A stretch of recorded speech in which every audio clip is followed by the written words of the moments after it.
এই ছেলে, মনে রেখো একটা কথা, যেদিন তোমার বিবাহ হবে সেদিন থেকে তুমি তোমার মাকে আর ভালোবাসতে পারবে না। যেদিন বউ বাড়িতে আসবে সেদিনই তোমার মাকে আর তুমি ভালোবাসতে পারবে না। পরিস্থিতি তোমার উল্টে যাবে। দিন যত যাবে পরিবেশ তত জটিল হবে। এক সময়ে মনে হবে এই মাটির উপরে সবচেয়ে বড় শত্রু আমার মা। আর তোমার মা যা বলে সবই উল্টা কথা বলে, উল্টা বলে, এই কথাও ঠিক। আরে টাকা দিয়েছো তুমি ফল খেতে, টাকাটি তোমার মা তোমার বড় বোনকে দিয়ে পাঠিয়ে দিয়েছে। মা সেদিন যে টাকা দিলাম, ও টাকা খরচ হয়ে গেছে, কি করলেন? টাকা তোর বড় বোনকে দিয়ে দিয়েছি। আমি আপনাকে ফল খেতে দিলাম, টাকা দিলাম ফল খাওয়ার জন্য, আর আপনি টাকা দিয়ে দিলেন মানে? অবাক। আপনার ছেলে আর আপনার বড় ভাইয়ের বড় বোনের ছেলে এক জায়গাতে খেতে বসেছে, তো আপনার মা বড় মাছের টুকরা আপনার বোনের ছেলের পাতায় তুলে দিয়েছে। এইটা আপনার বউ দেখেছে এইবার রাতে, হ্যাঁ তোমার মা এরকম, তোমার মা তোমার বোনের ছেলেকে ভালোবাসে, আমি রান্না করলাম কষ্ট করে, বড় মাছের টুকরাটা তোমার বোনের ছেলেকে দিয়ে দিল, আমি এগুলো সহ্য করতে পারি না। কত কি! আপনি সন্ধ্যায় এসে দেখছেন আপনার মা বিছানে পেশাব করেছে, উঠতে পারে না, বিছান গন্ধ করছে। আপনি বলছেন, হ্যাঁ তুমি আমার মায়ের বিছানা পরিষ্কার করনি, আমার মায়ের চাদরটা ধুয়ে দাওনি। তখন আপনার বউ বলছে, তোমার মাকে তুমি দেখো, তোমার মায়ের বিছানা তুমি পরিষ্কার করো, এই ঘরে ঢুকলে তোমার মা আমাকে অকথ্য ভাষায় গালি দেয়, আমি তোমার মাকে দেখবো মানে? আপনার মা অকথ্য ভাষায় গালি দেয়, এ কথাও ঠিক। নেন এবার কি করবেন?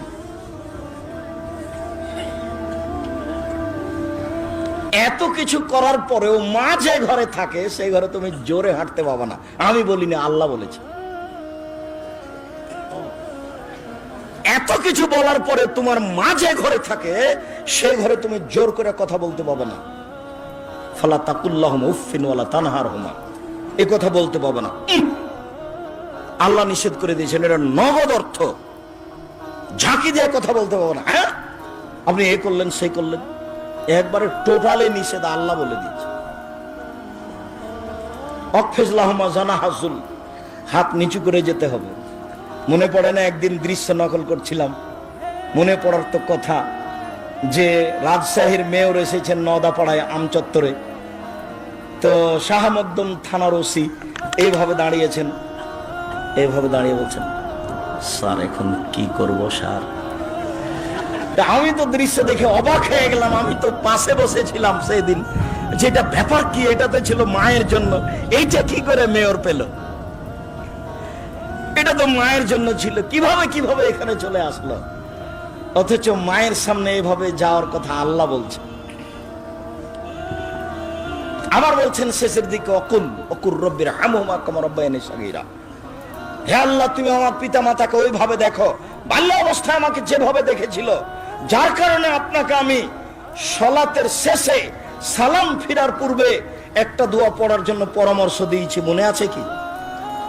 রব্বির হামহুমা কামা রাব্বায়ানি সাগীরা। আর এটা যেন মনে থাকে এর জন্য কি বলেছি বলেন তো দেখি? জাযাকাল্লাহ খায়ের। 2 রাকাত সালাত আদায় করতে হবে। 2 রাকাত সালাত আদায় করে আল্লাহকে বলতে হবে, আল্লাহ তুমি আমাকে এই দোয়াটা বলার তৌফিক দান করো, আমি যেন না ভুলি। সব সময় সালাত শেষে সালাম ফেরার পূর্বে রব্বির হামহুমা কামা রাব্বায়ানি সাগীরা এই দোয়া বলার জন্য আমি আল্লাহর কাছে 2 রাকাত সালাত আদায় করে সাহায্য চাওয়ার জন্য বলেছি পৃথিবীর সকল দিনী ভাই বোনকে।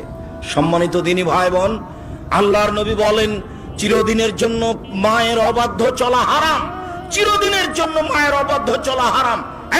শোনো, আরো তোমাকে সতর্কতার সাথে বলছি, তুমি বারবার পেশাব করছো, তুমি বারবার পেশাব করছিলে বিছানে, তখন তোমার মায়ের জন্য একটা জায়েজ ছিল একটু হাসি মুখে আঘাত করা, এই অত পেশাব করিস কেন রে, এইটা তোমার জন্য জায়েজ ছিল।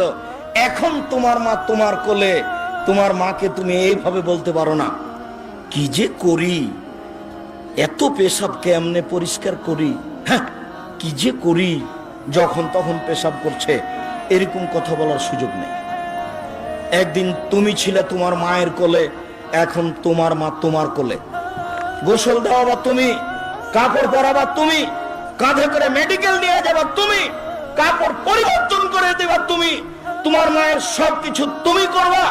আল্লাহ তাআলা চিরদিনের জন্য মায়ের অবাধ্য চলা হারাম করে দিয়েছেন। 2